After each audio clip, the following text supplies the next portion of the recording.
আসসালামু আলাইকুম। আমি আজকে আপনাদেরকে তৈরি করে দেখাবো একদম হোটেল স্টাইলে গরুর কলিজা ভুনা। আর সেই হোটেল স্টাইলে গরুর কলিজা ভুনা করার জন্য প্রথমে আমি একটি হাঁড়ি নিয়ে নিয়েছি।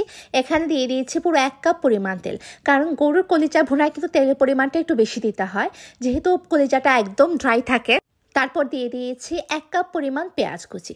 আমি এখানে 1 কাপ পরিমাণ পেঁয়াজ কুচি ইউজ করব। যখন পেঁয়াজটা একদম সফট হয়ে আসবে তখন দিয়ে দেবো 2 টেবিল চা চামচ পরিমাণ আদা বাটা, 1 টেবিল চা চামচ পরিমাণ রসুন বাটা। আমি আদা এবং রসুন দিয়ে ভালোভাবে ভেজে নেব। এখন দিয়ে দিব 1 টেবিল চা চামচ পরিমাণ লবণ। লবণটা আপনারা টেস্টের উপর দিয়ে দেবেন, আপনারা টেস্ট করে দেখবেন যে কতটুকু লাগবে আর কি। তারপর দিয়ে দিলাম আস্ত গোটা মশলা দিয়ে তারপর কিছুক্ষণ নেড়ে আমি আবার ঢাকনা দিয়ে ঢেকে রেখেছিলাম। কিছুক্ষণ পর ঢাকনা খুলে দিয়ে দিলাম আমি 2 চা চামচ পরিমাণ হলুদের গুঁড়ো, 2 চা চামচ পরিমাণ মরিচের গুঁড়ো, দিয়ে দিলাম 1 চা চামচ পরিমাণ ধনিয়া গুঁড়ো এবং দিয়ে দিলাম 1/2 চা চামচ পরিমাণ জিরার গুঁড়ো। সবগুলো মশলা দিয়ে এখন আমি এগুলোকে ভালো করে ভেজে নেব, কারণ মশলাগুলো ভালো করে ভেজে নিতে হবে যাতে মশলার মধ্যে একটা কাঁচা স্মেল চলে যায়। এখন দিয়ে দেব পানি। পানি খুব অল্প পরিমাণে দিলাম যাতে মশলাগুলো পুড়ে না যায় আর কি। পানি দিয়ে আমি আবারও নেড়ে দিচ্ছি। কিছুক্ষণ নাড়াচাড়া করার পর আমি একটু ঢাকনা দিয়ে মুখ বন্ধ করে দেবো যাতে মশলাটা একদম কষে আসে আর কি। কিছুক্ষণ পর আমি আবার ঢাকনা খুলে আবারও নেড়ে দিচ্ছি।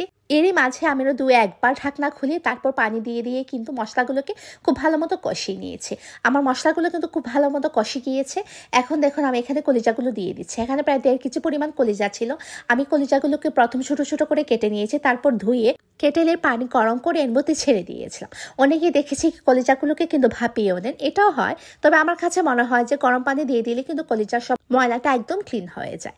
এই যে দেখুন এখন আমি আবারও ঢেকে দিয়েছিলাম যাতে কলিজাটা একদম কষে যায় আর কি।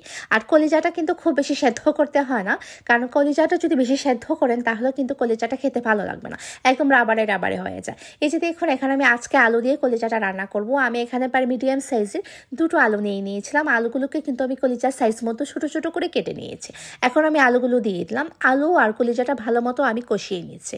আমি আবারও ঢাকনা লাগিয়ে রেখেছিলাম। কিছুক্ষণ পর ঢাকনা খুলে আমি আবারও নেড়ে দিচ্ছি। এই যে দেখুন এখন আমি দিয়ে দিচ্ছি 5 থেকে 6টি কাঁচামরিচ। কাঁচামরিচ দিলে কিন্তু কলিজার মধ্যে খুব ভালো একটা ফ্লেভার আসে, যেটা খেতে কিন্তু খুবই ভালো লাগে আর তার স্বাদটাও কিন্তু অনেকখানি বেড়ে যায়।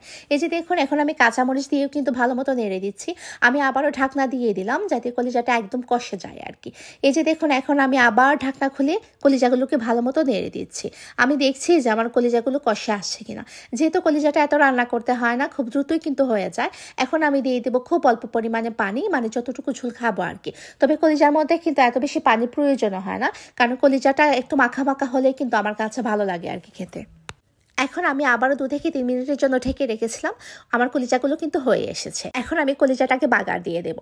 এখানে আমি একটা প্যান বসিয়ে নিয়েছি, দিয়ে দিচ্ছি 1/3 কাপ পরিমাণ সরিষার তেল। এখানে কিন্তু অবশ্যই সরিষার তেল ইউজ করবেন। তারপর দিয়ে দিয়েছি 1 চা চামচ পরিমাণ পাঁচফোড়ন। আস্ত পাঁচফোড়ন যে দোকানে কিনতে পাওয়া যায় সেই পাঁচফোড়নটাই আমি ইউজ করলাম। দিয়ে দিলাম 4 থেকে 5টি শুকনো মরিচ। এখানে কিন্তু শুকনো মরিচ ইউজ করতে হবে, তাহলে কিন্তু ফ্লেভারটা ভালো আসবে।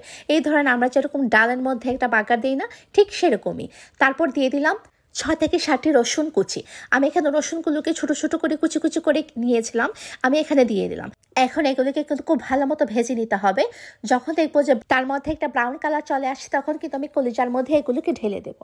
ঢেলে দেওয়ার পরই বুঝতে পারবেন যে এটা ঘ্রাণটা কত সুন্দর, এত একটা সুঘ্রাণ বের হয় কি বলবো। এই বাগারের সুঘ্রাণে কিন্তু কলিজার টেস্টটা একদম বদলে যায়, আর খেতে এটা কত যে দুর্দান্ত হয় সেটা বলে বোঝানো যাবে না। আপনারা এভাবে বাসায় ট্রাই করে দেখবেন। হয়ে এলো আমার হোটেল স্টাইলে গরম গরম কলিজা ভুনা। এটা আপনি শুধু ভাত না, আপনারা যে কোনো ধরনের পরোটা কিংবা রুটির সাথেও কিন্তু পরিবেশন করতে পারেন। আপনারা আমার রেসিপি ফলো করে অবশ্যই বাসায় বানিয়ে রান্না করে খাবেন, আর আমাকে কমেন্ট বক্সে গিয়ে জানাবেন যে কেমন হয়েছে। কথা বলতে বলতে একদম শেষ প্রান্তে চলে আসলাম। আজ আর না, আজ এই পর্যন্তই। পরবর্তীতে আরেকটি রেসিপি নিয়ে আপনাদের সামনে আমি হাজির হব।